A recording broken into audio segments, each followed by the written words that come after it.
You probably saw a viral video where YouTubers hid a huge treasure in the Bermuda Triangle, and a random guy dared to go after it. He scored $10,000 but let's be real, his biggest win was getting out of there alive.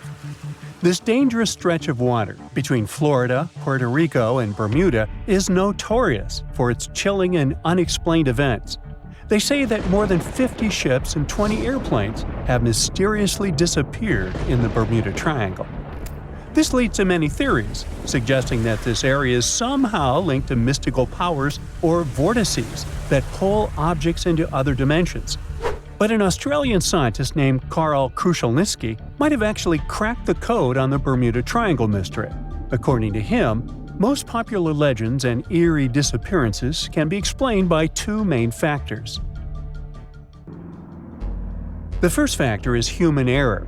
One theory debunked by Kruszelnicki was about the doomed Flight 19.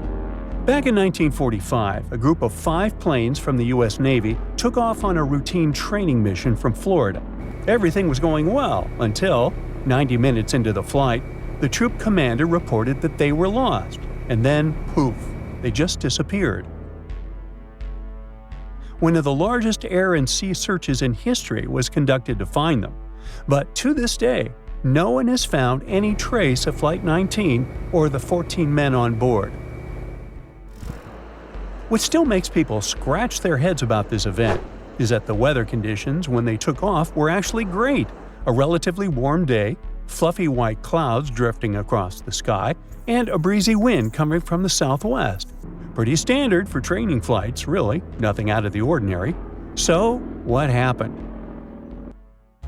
It turns out that despite the flight leader having over 2,000 flying hours, he was a bad pilot. Actually, a really bad pilot. According to Kruszelnicki, the commander was such a poor navigator that he had gotten lost at sea on at least 2 previous occasions before the Flight 19 incident. On that doomed day, he even tried to get someone to cover his shift but was unsuccessful, to the misfortune of his entire team. After their training flight exercise was completed successfully, both compasses on board stopped working. On the patrol's radio, his anxious voice said they were over land, or precisely, he was sure they were flying above the Florida Keys. But that didn't make any sense. He had made his scheduled pass over hens and chicken shoals in the Bahamas less than an hour earlier, but now he believed his plane had somehow drifted hundreds of miles off course and ended up in the Florida Keys. He couldn't have been more wrong. According to the most plausible theories about this case, what he thought was the Florida Keys was actually some small islands in the Bahamas. And here's where the real mess happened. Instead of turning back to the west, toward Florida, he kept flying east, deeper into the Atlantic Ocean. His plane eventually ran out of fuel, and you already know the rest of the story. Okay, some theorists might argue that a malevolent force somehow interfered with the 2 compasses, causing them to fail while they were flying this supposedly cursed stretch of water. But let's face it, even if that were true, human error was the main factor here. The pilot shouldn't have mistaken the Bahamas Islands for the Keys. End of that story. Now, let's talk about the second factor that, according to Kruszelnicki, explains many of the strange disappearances in the Bermuda Triangle, and that's related to bad weather. A lot of Atlantic tropical storms and hurricanes actually pass right through the Bermuda Triangle. So before we had advanced weather forecasting, these storms had caused a bunch of ships to go missing back in the day. On top of that, the Gulf Stream runs through the area too. That's a super strong ocean current that can make the weather change quickly and sometimes pretty dramatically. So when you think about it, natural factors like these could explain many, if not most, of the disappearances. Take the USS Cyclops, for example. Back in 1918, this massive 500-foot cargo ship, carrying about 11,000 tons of manganese, just disappeared without a trace. It was sailing from the West Indies to Baltimore, with 309 people on board. What makes this event extra eerie is that not a single distress signal was sent. Over 100 years later, we still have no idea what happened to it. No wreckage has ever been found. Of course, people have come up with all kinds of theories about the USS Cyclops. One popular idea is that it ran into a sudden violent storm. With all that heavy manganese on board, it might have capsized and sunk really fast.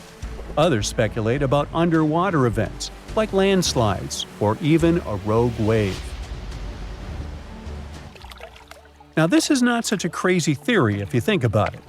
According to Krushelnyski, the Bermuda Triangle isn't just a bad weather zone. It is about the raw power of the ocean itself. The ocean floor there is way deeper than most people realize, going down nearly 30,000 feet. That's basically like Mount Everest in reverse. When the ocean water gets that deep, it tends to hide things, making it the perfect place for ships and planes to just disappear without a trace. The expert confirms that there is also a tiny chance that even stranger events could be happening beneath the waves of the Bermuda Triangle, and that is related to methane clathrate. This is a fancy name for an ice-like compound that forms underwater or in really cold places with methane gas trapped inside. Sometimes these structures can break free, creating bubbles on the surface, and this bubble shower can be fatal, at least for ships. Some experiments done with model ships showed that if enough bubbles rise up, the water's density drops, and this can mess with the ship's ability to float. If a large number of bubbles come up and cover a large area quickly, the ship could lose enough buoyancy to sink or tip over. But to be fair, the chances of something like that happening are very remote. So, human error and bad weather. Those are the two factors that likely explain all the mysteries surrounding this so-called malevolent stretch of water. But the truth is, the Bermuda Triangle isn't all that special. Although this region is very popular, there are no official maps that clearly outline its exact boundaries and say, "Look, here, precisely, is the Bermuda Triangle." And that is part of the problem. Disappearances and unexplained events that happen far from the actual region end up being lumped into the Bermuda Triangle's list of unexplained mysteries, like the Mary Celeste's fate. In 1872, this ship was found completely intact, but with no sign of the captain, his family, or the crew.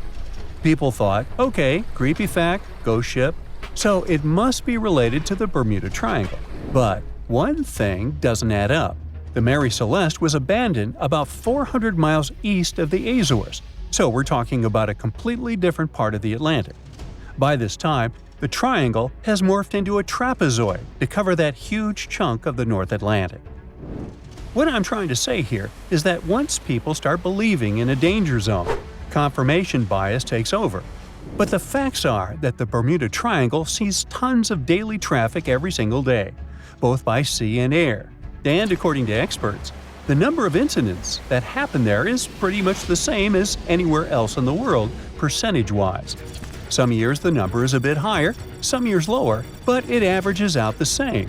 With that in mind, it seems like it's time for us to finally move on from wild theories involving the Bermuda Triangle. Well, at least until the next bizarre disappearance comes along.